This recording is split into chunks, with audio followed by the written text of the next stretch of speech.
Emocionet e Botrorit 2026, emisioni që vijon të transmetohet në RTS Shkodra, mbrëmjen e së dielës ka komentuar momentet më pikante të skuadrave gjatë ballafaqimit në fazën e 1/8, ku vëmendjen më të madhe ka marrë Franca, e cila konsiderohet si favoritja kryesore për fitimin e trofeut të Botrorit 2026. Paraguay është Paraguay, që dihet, dhe ata vetë në intervistë e kanë pranuar. Ne jemi kështu, nëse i pëlqen të lozim me ne luajnë, ne kështu jemi. Njihemi për lojë të fortë, për lojë të ashpër, për lojë kështu. Ndaj e them në atë sens të ndihmuar nga arbitri i ndeshjes, i cili i mbyll dhe syt për Paraguay, pse ajo është turpshme. Ju jeni specialist futbolli, ajo është e turpshme. Ti të gryhesh tokën te pika 11 metrësh. Paraguay luajti futboll, e vunin vështirësi, mos të jepte penalti, nuk e di sot ai ishte Franca Paraguay. Bëmi hinë me po koeficientat që kishin vunë.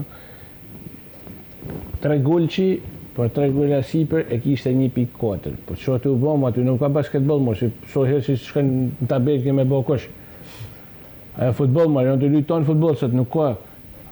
Paraguay do na eliminoj Gjermaninë. Ndonse në panel kishte nota optimiste për Brazilin, ishte Norvegjia që kaloi në fazën çerkfinale. Emocionet e Botrorit 2026 do të vijojnë të jenë prezente çdo mbrëmje në ekranin e RTS Shkodra.